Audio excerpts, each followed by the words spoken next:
नमस्कार, मैं हूं आपके साथ मयंक। तो देखिए, बड़ा सवाल, आखिर अब तक अमेरिका ने ईरान पर हमला क्यों नहीं किया? क्या ईरान पर हमला करने से अमेरिका डर रहा है? देखिए, पिछले कुछ दिनों में, पिछले 6-7 दिनों में जिस तरह से बड़ा हथियारों का मूवमेंट किया अमेरिका ने, एयरक्राफ्ट करियर जो है वो मिडिल ईस्ट आ चुका है, ओमान की खाड़ी में तैनात है। सिर्फ जॉर्डन की अगर एयरबेस की बात करें, जॉर्डन में 35 से ज़्यादा F-15 जेट्स पहुंच चुके हैं। डिफेंस सिस्टम जगह जगह लगा दिए गए हैं। लेकिन इसके बावजूद देखिए, कई सारी सबमरीन्स जो हैं अमेरिका की, वो मिडिल ईस्ट में हैं, ईरान के आसपास हैं। डिस्ट्रॉयर्स जो है, शिप्स जो है वो पहुंच रहे हैं। एयरक्राफ्ट कैरियर के अलावा रूजवेल्ट भी पहुंच गया है, जो एक और एयरक्राफ्ट कैरियर है। इन तमाम तैयारियों के बावजूद अब तक आखिर अमेरिका ने ईरान पर हमला क्यों नहीं किया? क्या इसके पीछे कोई डर है अमेरिका को? इसको हम समझने की कोशिश करेंगे। आज मेरे बड़े सारे दर्शक ये बार बार ये सवाल पूछ रहे हैं कि मयंक जी, ये बताइए, आखिर अमेरिका ने अब तक हमला क्यों नहीं किया? क्या डर सता रहा है अमेरिका को? 7 बड़ी वजह है, 7 बड़ी वजह। पहली बड़ी वजह हम मान के चलते हैं। देखिए, आनंद फानंद ने, अमेरिका ने अपना अब्राहम लिंकन जो एयरक्राफ्ट कैरियर है वो बुला लिया। साउथ चाइना सी में था, चीन के पास था, वहाँ से ट्रैवल करता हुआ वो ओमान की खाड़ी में आ गया, अब ईरान के पास है। लेकिन आ तो गया है, लेकिन अब अमेरिका को ये डर भी सता रहा है, जो एक्सपर्ट्स बता रहे हैं, कि अगर ईरान की तरफ से या ईरान के सहयोगियों की तरफ से बड़ा मिसाइल अटैक होता है अब्राहम लिंकन पर, अगर मान लीजिए एक साथ खूब सारी बैलिस्टिक मिसाइल्स फायर कर दी गई अब्राहम लिंकन को टारगेट करते हुए, जैसे कि धमकी ऑलरेडी ईरान की तरफ से आ चुकी है। ईरान के सेना के अधिकारियों ने ये वार्निंग दे दी है साफ साफ अमेरिका को कि देखिए, आपका एयरक्राफ्ट कैरियर जो है हमारी मिसाइलों के निशाने पर है, और अगर जरा भी हम पर हमले की कोशिश हुई तो सबसे पहला निशाना आपका एयरक्राफ्ट कैरियर होगा, अब्राहम लिंकन होगा। इसको लेकर बताया जाता है कि 100 से ज़्यादा, मैं पिछले वीडियो में भी बता चुका हूं आपको, 100 से ज़्यादा मिसाइल्स सिर्फ अब्राहम लिंकन को टारगेट करके तैनात कर दी गई। देखिए, ऐसे में अमेरिका का ये डर स्वाभाविक है कि अगर ईरान पर हमला करते हैं और अगर ईरान ने एक साथ कई मिसाइल्स फायर कर दी अब्राहम लिंकन में के ऊपर, तो इब्राहिम लिंकन जो एयरक्राफ्ट कैरियर है उसकी सुरक्षा को बड़ा खतरा पहुंच जाएगा, बड़ा खतरा हो जाएगा उसको। और ऐसी स्थिति में अगर एक भी मिसाइल अब्राहम लिंकन पर गिर गई तो ये एक बड़ा सेटबैक होगा अमेरिका के लिए। इसीलिए इस ओमान की खाड़ी में अपने एयरक्राफ्ट कैरियर की सुरक्षा एक बड़ा चैलेंज है अमेरिका के लिए। बात नंबर 1। बात नंबर 2, अब ये मान के चल रहा है अमेरिका, जैसा कि डिफेंस एक्सपर्ट्स बताते हैं, अब ये अमेरिका मान के चल रहा है कि रशिया ने अपना S-400 एयर डिफेंस सिस्टम जो है वो ईरान को दे दिया है। पहले इस पर सवाल उठ रहे थे, लेकिन देखिए, जब से वो ICBM टेस्ट हुआ और रशिया ने अपना टेरिटरी एयर स्पेस जिस तरह से इस्तेमाल करने के लिए ईरान को दिया, और वो मिसाइल फायर होती है ईरान से और रशिया का एयर स्पेस क्रॉस करते हुए वो साइबेरिया में गिरी, उसके बाद ये बात साफ हो चुकी है कि रूस और ईरान के बीच बड़ा कोऑपरेशन चल रहा है। और अब ये मान के चल रहा है अमेरिका की S-400 तैनात हो चुका है। अब इससे क्या होगा? S-400 अगर ईरान के पास तैनात हो चुका है सब जगह, ऐसी सूरत में अमेरिका के फाइटर जेट्स, चाहे F-15 हो, चाहे F-16 हो, चाहे F-35 हो, ये सभी जेट्स जो हैं, इन पर अगर S-400 से हमला करता है ईरान, तो ये फाइटर जेट्स गिर भी सकते हैं, तबाह भी हो सकते हैं। और अगर एक भी फाइटर जेट गिरा अमेरिका का, तो ये अमेरिकन एयरफोर्स के लिए बड़ा झटका होगा। अमेरिका की बड़ी बदनामी हो सकती है कि भाई, आपका ईरान ने आपका फाइटर जेट डाउन करवा दिया। ये एक बड़ी बड़ी चुनौती है, जिसकी वजह से अमेरिका ने आनंद फानंद में कोई अटैक नहीं किया है। अपनी सेना तो बुला ली, अपने हथियार तो बुला लिए, लेकिन अभी तक यही रणनीति बन रही है कि भाई, हमला कैसे किया जाए। बात नंबर 2।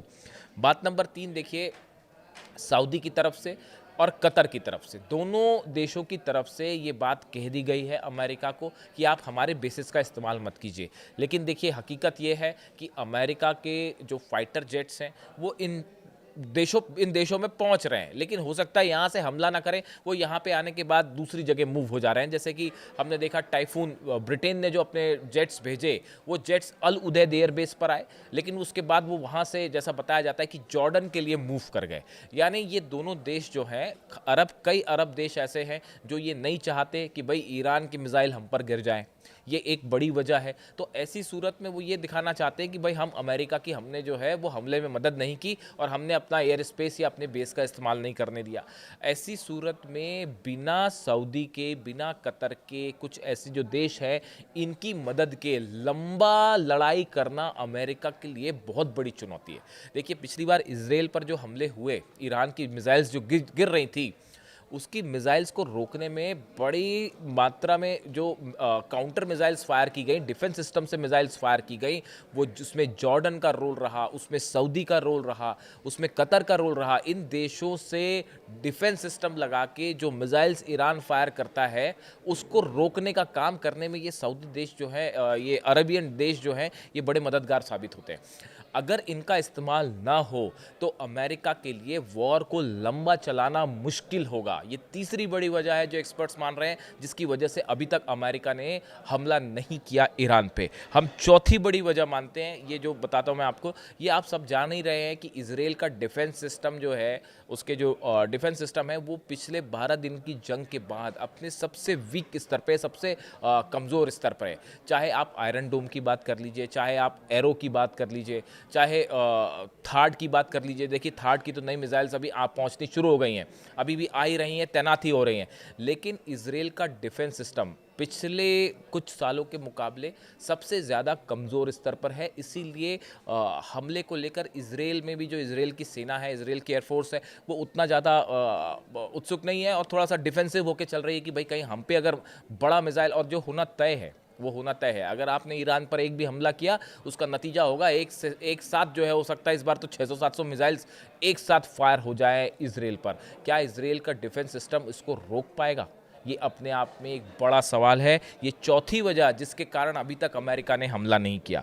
पांचवी बड़ी वजह देखिए, ईरान ने आईसीबीएम टेस्ट के जो दावे किए हैं ये अपने आप में एक बहुत बड़ा डेवलपमेंट है।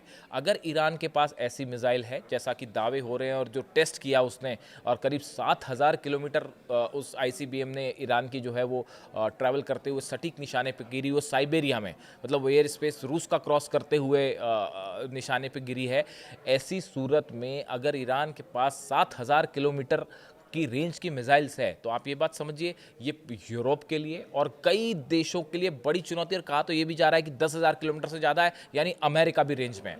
अब आप समझिए इस बात को, अगर कभी ईरान ने आईसीबीएम अटैक किया तो वो एक मिसाइल फायर नहीं होगी, वो एक साथ कई आईसीबीएम्स फायर होंगी। ये स्ट्रैटेजी है ईरान की, और ये स्ट्रैटेजी होती ही है कि वो ऐसा नहीं होगा कि एक आईसीबीएम चली और उसको अमेरिका ने रोक दिया। एक साथ कई आईसीबीएम मिसाइल्स फायर कर सकता है ईरान, और उस सूरत हाल में एक बड़ी चुनौती होगा। इंटरकॉन्टिनेंटल बैलिस्टिक मिसाइल्स को रोकना एक बड़ी चुनौती है। अमेरिका के पास सिस्टम है उसे रोकने का, इसमें कोई शक नहीं है, लेकिन ईरान की मिसाइल्स भी बेहद खतरनाक है, ये सब पूरी दुनिया जानती है। और जब एक बार आईसीबीएम फायर हो जाती है तो जब तक वो रुक ना जाए तब तक कोई गारंटी नहीं होती, बड़े से बड़ा डिफेंस सिस्टम को भी वो फेल कर सकती है। और हमने देखा जिस तरह से इजराइल पर मिसाइल्स गिर रही थी ईरान की, वो तस्वीरें आपने देखी होगी, उनकी स्पीड जो थी, जो आखिरी के दिनों में सेजेल, खुर्रमशहर और फतेह 2 मिसाइल्स गिरी आखिरी के 4 दिनों में, उनकी गति देखिए आप, वो तो विजुअल्स हैं, आप उन विजुअल्स को देखिए कितनी स्पीड से गिर रही थी वो। तो उसको रोकना जो है हमेशा एक बड़ा चैलेंज रहेगा।